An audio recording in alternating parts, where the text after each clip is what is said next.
How much do you know about the Amish culture? When asked this question, many people respond by talking about how they're known for their simple living, their plain dress, or their reluctance to accept modern technology. I grew up going to school in Fall Creek, which is right next to a town called Augusta. Augusta has one of the larger Amish communities in that area.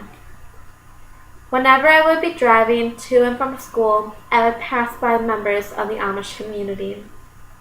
When driving by, I started thinking about how their school day may be different than mine.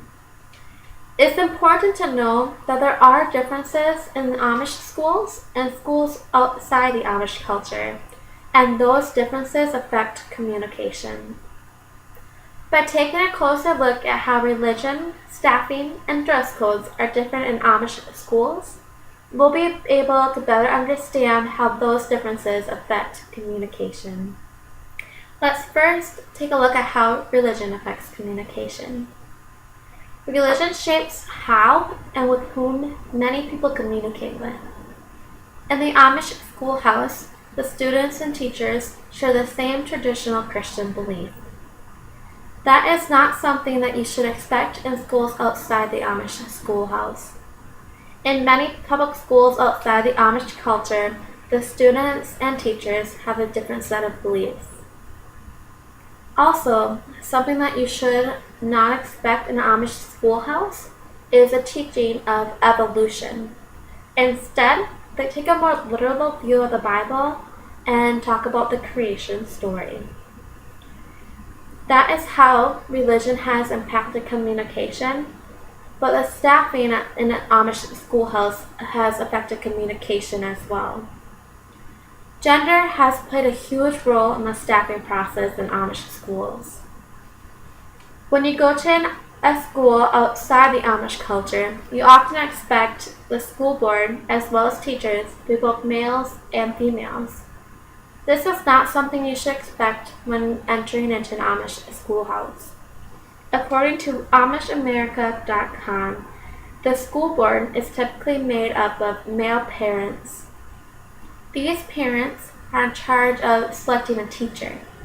That teacher is from the Amish community and often a young woman. It's also important to realize that social expectations about feminine and masculine behavior have a huge impact on communication. In the Amish culture, men are also thought of as leaders, and therefore they make a lot of the decisions. And this plays out in the Amish schooling. The women who are teachers in the Amish schoolhouses have to create lesson plans that conform to the desires of the men on the school board. So the staffing has played a huge impact on communication, but so does the clothing. Clothing is a means of nonverbal communication. In the Amish schoolhouse, there may not be a written dress code, but there's an unspoken expectation on how the teachers and students should be dressing. According to NationalGeographic.com, girls typically wear skirts, long sleeves, bonnets, aprons, and they are not allowed to wear jewelry. Boys typically wear suits, pants, suspenders, shirts, and broad-brimmed hats. You should not expect children within the Amish schoolhouse to be wearing shorts and jeans like you see in many public schools outside the Amish culture. Clothing can be used to convey moral standards. The Amish often wear plain clothes, which reflect this simple, humble lifestyle. Now that we have discussed these differences, let's wrap it up. Differences in religion, staffing, and dress codes all have impacted communication within the Amish schools. It's important that we are aware of these differences because these differences affect the way we communicate. Cultural sensitivity is extremely important because that is how we effectively communicate.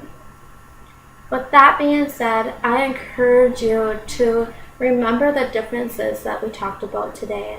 And when you see members of the Amish community, respond in sensitivity so that you can effectively communicate with them.